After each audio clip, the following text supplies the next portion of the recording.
Hello বন্ধুরা, আবারও চলে এসেছি একটা নতুন ভিডিও নিয়ে। ভিডিওটা তোমরা দেখতে থাকো। এটা 8 ব্যান্ড ক্রসওভার বা প্রেসার বোট।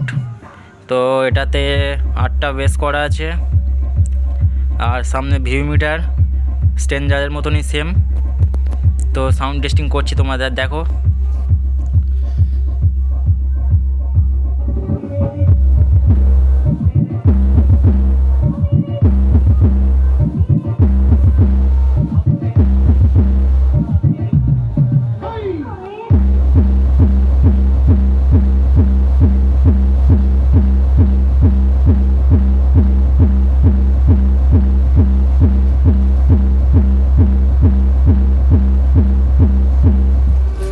DJBM Remix.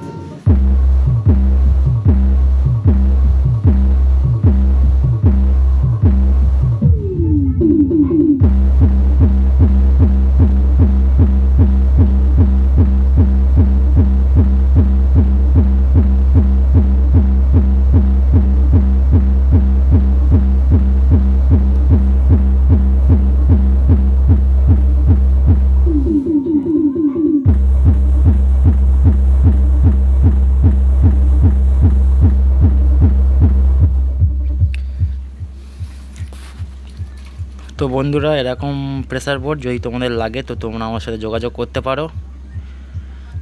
আমি সব ভিডিওতে বলে দিই, মালের গ্যারান্টি, ভালো না বাজলে তোমরা ফেরত দিয়ে দেবে, একদম নয়েজ ফ্রি, নয়েজও নেই কোনো। তো বন্ধুরা, ভিডিওটি ভালো লাগলে একটি করে লাইক করবে, আর আমার চ্যানেলে কেউ নতুন হয়ে থাকলে চ্যানেলটি অবশ্যই সাবস্ক্রাইব করে বেল আইকনটি বাজিয়ে দেবেন। আর বন্ধুরা, তোমরা ভিডিও দেখছো কিন্তু কেউ লাইক বা সাবস্ক্রাইব করছো না, তোমরা কেন ওইগুলো করছো সেটা আমি বুঝতে পারছি না। তোমাদের কি ভিডিও খারাপ হচ্ছে কি ভালো হচ্ছে সেটা তোমরা বলতে পারো, তাহলে আমি সেই অনুযায়ী ভিডিও বানানোর চেষ্টা করব। তো বন্ধুরা, ভিডিওটি শেষ করলাম।